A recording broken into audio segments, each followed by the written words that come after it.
Hey guys, so here's the deal, right? I didn't run this morning. Yeah, I had some complications with schedule and I wasn't able to actually get out here and get my run in. But, we weren't ready to quit. We weren't ready to reset the clock. So here we are. It's just a little bit before 9 p.m. As you can see, there's no sun and it's dark. It's a little later. I had to wait for the sun to go down and for the temperature to come down a little bit, but we weren't ready to reset the clock. So here we are, one more day. Today is day 18. How exciting is that, man? 18 days, haven't taken a day off. What's up? That's what I'm talking about. So getting ready to go on a run right now. I will see you guys in a little while. All right. So let's talk about day 18. I had a class that I had to prep for. It's early this morning, and I didn't get a lot of sleep last night. So, needless to say, I didn't run in the morning because I couldn't fit it in the schedule. But, it's 365 days with no days off. I wasn't ready to throw in the towel and accept the reset on the clock. So regardless of how hot it was right now, obviously you want to be smart, right? I mean, earlier I think it was like 110. I wasn't going to try to run in that. I think right when I started running it was 108. I think it's a little bit cooler right now than when I first started running. But at the end of the day, we got the run in, and we didn't go the full long run like I did on that last day when I added distance. I kept that eighth of a mile shorter, so I skipped and I didn't go quite the full length of the run that I did the last time. That said, though, I got my run in, feeling good, and today I got to hear some pretty impressive people talk about some pretty impressive things, and needless to say, it was one of those eye-opening experiences where you realize so many things about yourself. It was one of those kind of presentations, and it was early. I wasn't fully into it in the beginning, but one of the things that I took from today, from my short class this morning, was that perfection, right? We always think about wanting to do something and we want it to be perfect. And no one knows what perfect is, right? So when you're trying to create something,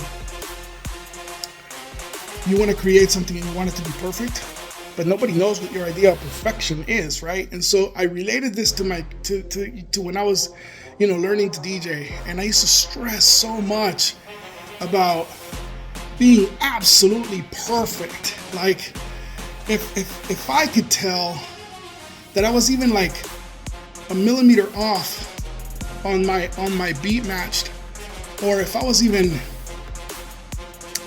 just a little tiny bit off on my timing of when I'm coming in or when I'm exiting out on my phrases of my song, I used to get so frustrated.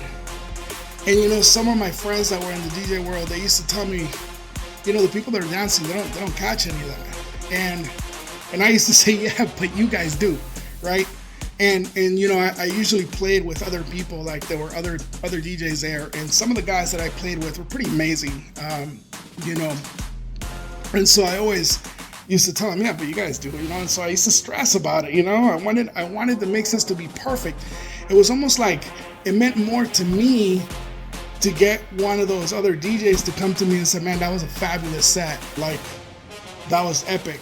That was like the ultimate thing, to have someone say something like that to you, someone who actually does this and appreciates the skill and the work that goes into it. And I'm talking about DJing, when I got into DJing, we didn't have controllers and sync and beat syncs and melody syncs and any of that. You used to have to get like little colored dots, and you would mark your vinyl records with dots, And I used to color code my vinyl records so that I can tell which key they were in. So like all my purple keys might have been like I don't know, A minor or A sharp or whatever. Like I would just color code them so that that way I can keep track of like what key my records were in. And I would only rely on the colors in the beginning, but once I actually got to mix the records a few times, obviously I would just kind of internalize that, okay, these records go together and those records go together, and I can mix this into that or whatever. This is when DJing, it wasn't clicking something and dragging and dropping it and then controlling it on your laptop, but rather it took time to dig through your record crate and find the vinyl record that you were gonna mix next. And so you had to move quick because you had to find the record. You had like 30, 40, 50 records on this crate, and you were looking for the record you were gonna spin after the one that was playing. And that song might have only had 4 minutes to that song. That song might have only been 4 minutes long. So you had to you had to find that record, bring it in, cue it up, find the cue point, get it all ready, match the beats, set it up, clock it and keep it in play. And then when you reach that point in the record that was playing where you want it to come in, then you kick that other record in and start blending. So DJing then was not what people say DJing is now. And for the record, I for one, I never got it. I don't have a controller. I spin vinyl controllers, and that's only for the benefit of I don't have to carry three cases of records to spin anywhere, and I don't really like spin places. It's not like before, but even just for storage purposes, I just a thumb drive, right? And so I still use vinyl controllers. I still use Technique 1200 tables. I still use old school equipment because I find it challenging, right? It's like you're really creating something, and how can you really make those two tracks sound like it was one track, right? That's like the challenge that I challenge myself with. How long can I layer? How long can I ride this mix to keep those sounding like it's one track, so that nobody understands that there's two tracks playing? That's always kind of been my mission. But I was so obsessed with perfection that before I ever played my very first party, and I mean I'm talking way back when I was like a kid, I remember spending endless hours mixing. It was going to be like a 1 hour set, and I remember clear as day, sitting there with like 10 records, 10, 15 records that it was like the set that I was going to try to get through the whole set with no mistakes. And I would mix through that set over and over and over. And it just, and I never, the date of the party came and I wasn't ready.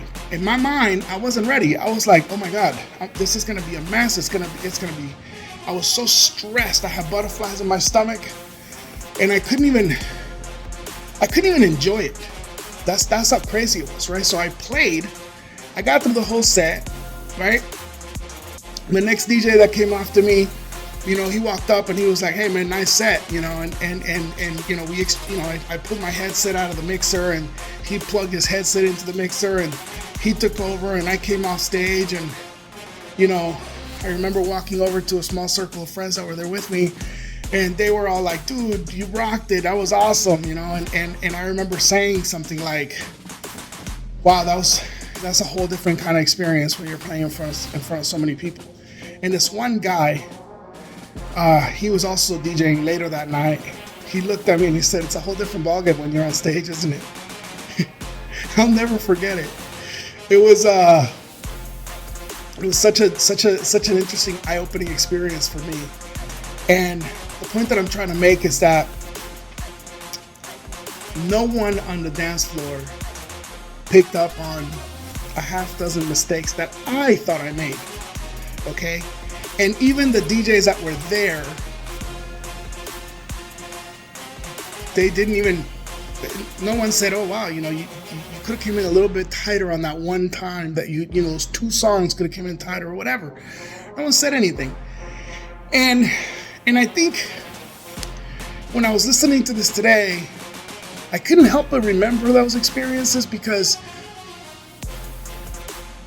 I think it keeps us from going forward.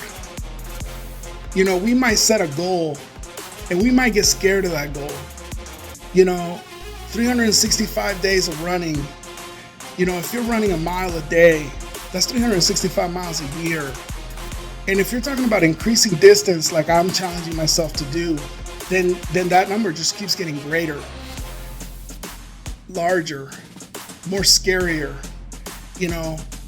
And when you're thinking about perfection, like you're thinking, well, in order for me to get through this challenge, I have to increase so much distance every week in order to stay on track. And you get in your head. And one of the things that was mentioned to me today was that perfection leads to procrastination, and procrastination leads to stagnant energy. I've never heard that explanation before, but for whatever reason, it reminded me that it is absolutely true. I mean, it just resonated with me because I was thinking about how long it took for me to make the leap. You know, I started mixing music. I don't know, I was probably about 13 or 14 years old the first time I got on turntables. And, you know, back then it was like high energy music. And I had a neighbor, his name was Ruben, and he, you know, he was a DJ. And so he introduced me to, you know, turntables. And I mean, you know, the mixers were nothing like the mixers we have today. You know, it was these really archaic, you know, when you look at that stuff now, it just seems so archaic. But I started learning how to mix back then, and on and off throughout my life, you know, at different times in my life, I dabbled into it and I would get back into it. And sometimes I would go to my cousin's house and they had tables and I would spin with them. But I never, and even though I got invited to play parties or to play events when I was like a kid, you know, like 15, 14 years old, I didn't because I didn't feel that I wasn't perfect. And I just kept saying, no, I'm not ready for that. You know, thanks for the offer, but I'm just not ready. And I passed on so many events. When I was in high school, my high school actually came to me, and the people that were organizing, I don't remember, the homecoming dance or something, they actually asked if I would DJ the dance, and I turned it down. And I said no. And I recommended another kid that used to go to high school with us because he had actually played at our junior high, right? And so I just made the recommendation. I said, nah, but you know who's good? Paquito. That guy, he rocks it. He's DJ'd some of our dances in junior high, and he's really good. And he, at the time, he was already DJ, like he had like a radio spot in Chicago and all kinds of stuff. So anyway, the point that I'm trying to make is that because I was so caught up on wanting to make everything perfect, I passed on opportunities. And maybe had I started my DJing quest that early on, you know, maybe it would have been even better than what it became. And I'm happy with what it became, but you know, who knows? Like, what could have happened, right? It could have just been something different. One of the other things that I learned, and I learned this a long time ago from a guy named Christopher Howard, is that if you walk on a straight line, and you go from this spot to this spot on a straight line, right? You have that trajectory, but if you just move 1 degree over to the left or to the left or to the right, whatever direction, if you just move like 1 degree over and you walk straight, your end point will be absolutely astronomically different. So it's not an eighth of an inch of difference, because the trajectory of your distance takes you to a whole different endpoint. And so I always wonder in life, what if one of those little tiny changes, like if I would have just played my high school or if I would have just taken one of those gigs when I was like 15 years old, and some of them were like car shows and like the fairgrounds and all, this kind of Mickey Mouse stuff. But at the end of the day, like where could that change? Where could that trajectory had taken me? And I couldn't help but being in my head today when I was listening to this, and I was thinking, man, it's interesting.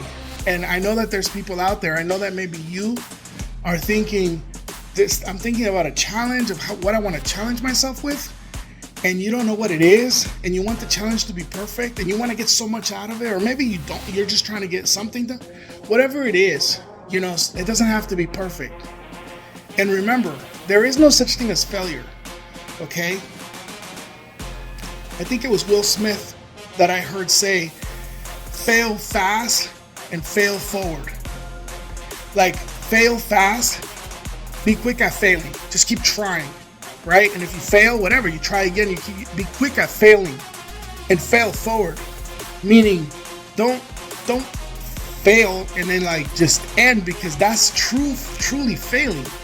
But if you're just failing forward and you fail and you like you kind of evaluate what happened, and then you just continue to the next failure point and just keep reevaluating and just continue charging forward, then you're not failing. You're just attempting. Those are different attempts. And I talked about this, Thomas Edison said that he found 10,000 different million ways or whatever, 10,000 ways of not building a light bulb, and then he found one way to build a light bulb, right? So he never failed. He just discovered 10,000 ways that a light bulb would work. So kind of the same idea. So don't wait for things to be perfect. Don't wait for the perfect weather. Don't wait for the perfect, timing and it has to be on a perfect track, or don't wait to find a perfect book, or just pick up a book and just say, I'm gonna read 10 pages every day for 365 days.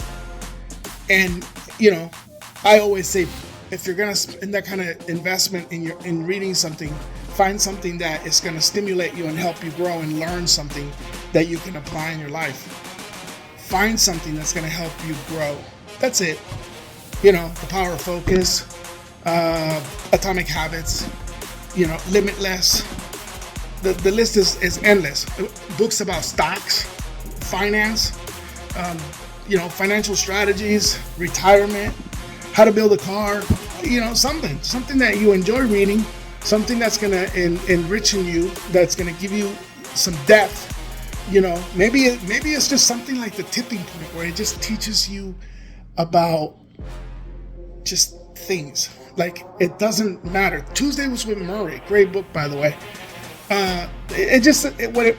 What it really boils down to is, find something that's going to give you some depth, that you're going to take something from the book, and then just set your mind to doing it. If reading is going to be your 365-day challenge, The other thing I wanted to share with you is that I learned that the average American spends about 3 hours checking their phone and getting caught up on the video reels, which is absolutely insane to me. That you spend 3 hours daily looking at at TikTok videos and things like that. So a lot of times when people say I don't have time to do something, pay attention to how much time you're spending on stuff like that, because it eats up your time. I actually learned something earlier this year. I learned that by turning off your notifications on your phone, you can apply focus to the things that you're trying to focus on. It eliminates distractions. And I don't turn off all my notifications. I have a kid, and I want to make sure that if something happens with my kid, that I get notified, that I know what's going on. So I can't turn off all my notifications, but I do turn off. I did turn off my Facebook notifications. I put them on silent. I turned off my YouTube notifications. I put them on silent. And I use YouTube a lot. I watch a lot of YouTube videos for personal growth, really. Like, I look for Tony Robbins videos, or I look for, David Goggin. I mentioned I listen to him quite a lot. Motiversity. It's a great series that I listen to. Billy Al's Brooks, I think, is the guy who put those together. And there's, I mean, it's endless. I mean, you can spend your whole life listening to videos on YouTube for personal development. But I try to listen to those when I'm in the car. I try to listen to them when I'm running, because that way I feel like I'm not just wasting my time. I'm actually, it's almost like getting double the benefit, right? Because I'm running, but I'm also learning something. So, all right, I'll leave you guys with that thought. Thank you so much for following my journey. If you're enjoying these videos, I'll keep sharing some of my ideas and some of my enlightening, like, ridiculous stuff that I think about when I'm running. And for now, you know, if you're enjoying them, just go ahead and hit that subscribe button so that you can continue seeing what's going on. And follow me for this 365-day adventure. And we'll see how it all ends. One more day down, one less day to go. Have a good night.